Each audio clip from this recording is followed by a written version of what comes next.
Gastón, en Carolina del Sur es un lugar pequeño y solitario. Justo al sur de Columbia a través de la 321, es solo una pequeña parte de la pieza deforme de la tarta de Estados Unidos a la que llamamos Carolina del Sur. Su población casi nunca ha pasado más de 2000, y está a solo 3,4 kilómetros cuadrados a través en todas las direcciones. Se siente más solo cuando viene de un lugar como Roanoke, Virginia. Después de que mamá perdió su trabajo, nos trasladamos al único lugar donde el resto de nuestra familia residía, la vieja Kakalaki del Sur. Me había abatido en el viaje todo el tiempo en el camino hasta aquí. De la forma en que lo vi, los únicos amigos que iba a hacer aquí eran hormigas de fuego y ese infierno de sol. Una vez que nos acomodamos en el 304 de Dixiana Drive, inmediatamente paseé por el barrio en busca de amigos. Yo no sabía cómo montar una bicicleta en el momento y yo apenas sabía andar en patineta, así que recorrí un largo tramo de la carretera justo enfrente de la fachada del Walmart hasta que llegué a un pequeño callejón sin salida que parecía ir cuesta arriba. Sentado afuera en el porche había un niño gordito con gafas que parecía de unos 10 u 11 años, mi edad en ese momento. Yo realmente no tenía a nadie más con quien hablar, así que le pregunté cómo se llamaba y me dijo que era Terry. Le gustaba estar fuera, y además a ambos nos gustaban los videojuegos. Con eso, nos llevamos bien. Había una cosa que no me había dicho durante las próximas semanas que pasamos por el barrio: le gustaban las películas de terror. Yo era un gallina enorme cuando se trataba de algo que parecía decidido a obligarme a cambiar mi ropa interior cada 5 minutos, así que no me gustó ese aspecto de él. Peor aún, tenía un montón de figuras de acción de películas de terror y un montón de cintas de VHS de todas las películas espeluznantes que te puedas imaginar apiladas en su habitación. Cada vez que me vino a visitar, estaba casi seguro de asustarme con uno de esos espeluznantes muñecos de Freddy Krueger o forzarme a ver La Matanza de Texas con él en la oscuridad. Su habitación no era tan bonita, para empezar. Tenía una cama litera, él era hijo único, y solo su abuela vivía con él en el que dormía en la parte inferior y todas sus películas y figuras de acción dormían en la parte superior. Había un montón de agujeros en las paredes y todo tenía un aire general sucio. Hizo esos momentos terribles de ver esas películas en la oscuridad aún más espeluznante. Un día, cuando se dio cuenta de que odiaba todas las películas que me obligó a ver, él comenzó a contarme leyendas urbanas. Algunas de ellos eran de la ciudad en su totalidad. Yo realmente no creo que ninguna de ellas sea real. Es decir, hasta que me contó sobre la colina del ahorcado. Fue alrededor de un año después de que nos habíamos conocido unos a otros y paseábamos en bici por el barrio. En ese momento, Terry me había enseñado a montar en bicicleta. Nos fijamos en un pequeño camino empinado detrás de una casa. Él solía ser el líder cuando se trataba de mostrarme lugares nuevos en el barrio, así que me hizo señas para que le siguiera el rastro. Fue una tarea complicada subir por la ladera de la colina, con un montón de arena y rocas. Se sentía como si los árboles se cerraban más y más fuerte en nosotros hasta que llegamos a una gran abertura en la parte superior. Además de las botellas de refrescos vacías y condones usados, la única cosa hecha por el hombre en la zona que se podía ver eran largas extensiones de los postes de teléfono que van a través de una serie de colinas secas. La zona no parecía tener ninguna importancia particular. Yo esperaba encontrarme con algún cementerio horrible, pero a la luz moribunda del cielo de la tarde, esas colinas se veían hermosas. Pensé que podría intentar asustarme de alguna forma, pero en su lugar, él solo se volvió hacia mí con la cara más seria y triste que jamás había visto en él. Aquí estamos. En la colina del ahorcado, susurró. ¿La colina del ahorcado? ¿Es esta otra de tus historias? Más o menos. Excepto, que esta es cierta. ¿Cómo esperaba que yo creyera alguna de sus historias? Siguió mirándome con esa cara, esperando a que yo respondiera. ¿Cómo puede ser la colina del ahorcado?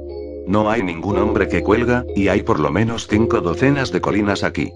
Justo ahí abajo. Mira.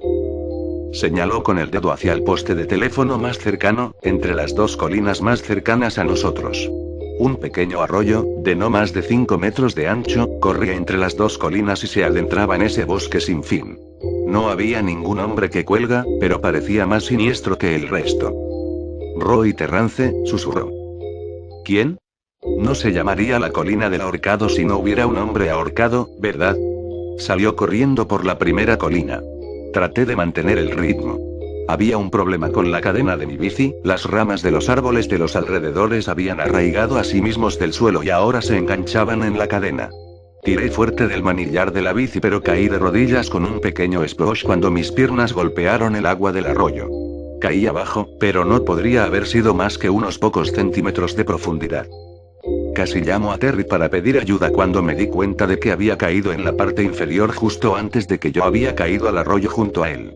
Su cabeza estaba mirando hacia arriba, mirando directamente a la parte superior de ese poste de teléfono de aspecto oscuro y tenebroso. ¿Un poco de ayuda?, grité. Terry apartó la mirada del poste y me ayudó a ponerme de pie. Después de eso, su mirada siguió fija en aparentemente nada en la parte superior del poste. ¿Qué estás mirando?, le pregunté con frustración. Iba a ser bastante molesto si lo único que iba a sacar de este viaje era una rodilla golpeada. No me había dado cuenta del dolor antes debido a que el agua en el arroyo estaba fresca, pero ahora me picaba horriblemente. Roy Terrance era el propietario de ese pequeño cobertizo justo más allá de los árboles de allí. No me había dado cuenta de que ahí había un cobertizo. Se sentó justo detrás de un gran roble. Después de que su mujer y su hijo le abandonaran, se ahorcó en los cables por encima de nosotros. Los policías no encontraron mucho, solo un cascarón carbonizado de lo que solía ser un hombre. La leyenda dice que quien está aquí, en su hora exacta de la muerte será colgado de los cables con él. Ah, y no digas, ¿cuándo es la hora exacta? Por una vez, se rompió el tono serio de mi amigo, encogiéndose de hombros no lo sé, y luego volvió a esa actitud sombría. ¿Estás sugiriendo que nos quedemos aquí y esperemos?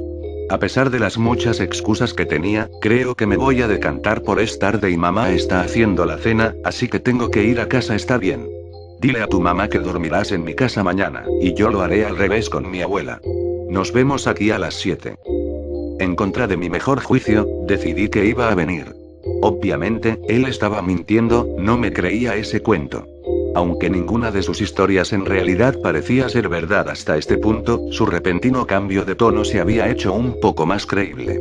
Cuando él me había contado sus otras historias, él se reía muy fuerte.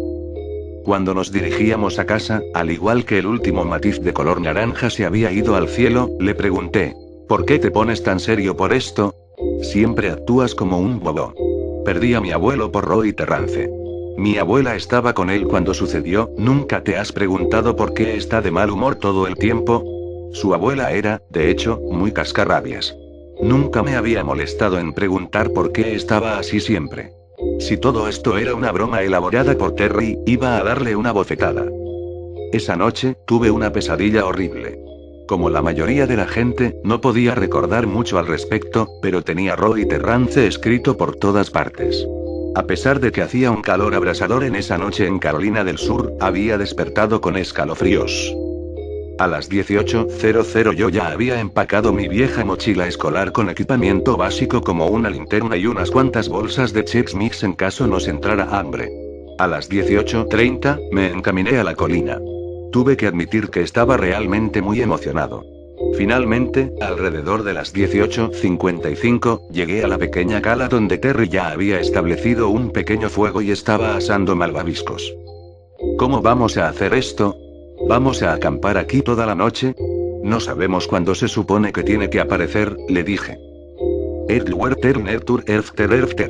Me dijo con la boca llena de malvaviscos. ¿Qué? Él tragó. Quiero decir, vamos a esperar toda la noche aquí si tengo que hacerlo.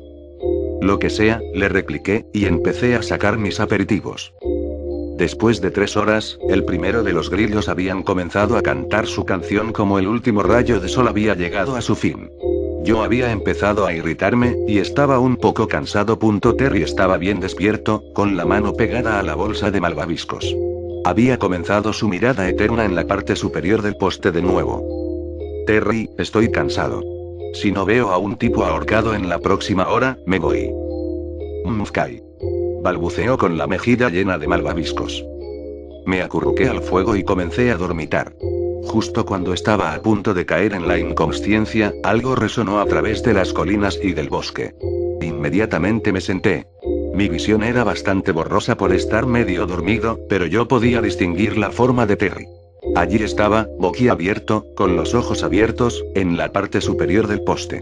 Si hubiera habido un poco de luz de luna, podría haber visto lo que yo estaba seguro de haber visto allí, pero la luna creciente se sentó justo detrás de los árboles. En un instante, Terry corrió a su bicicleta, bolsa de malvaviscos en la mano y voló. Me las arreglé para espabilarme y llegar a mi bici también. Me di cuenta de que mi cadena estaba rota. Estúpida maldita bicicleta. Con los ojos para adaptarse a la oscuridad, me asomé de nuevo en la parte superior del poste una vez más antes de salir corriendo a la cima de la colina. Roy Terrance no parecía una persona. Su carne, oscura como la noche, se aferraba a sus huesos para salvar su vida. Sus rasgos faciales, aunque no del todo evidente, parecían estar en un estado constante de dolor y gozo. Y ese ojo, el solo ojo que le quedaba, me miró con odio absoluto e insaciable deseo. Justo cuando parecía que estaba listo para venir a por mí, su columna vertebral se quebró y su cráneo en la fogata que Terry había comenzado. Su cabeza me dio una sonrisa de satisfacción antes de desintegrarse en una brizna de ceniza. Seguí la pista que la bici de Terry había dejado a través de la colina, lo que me llevaba de vuelta al barrio.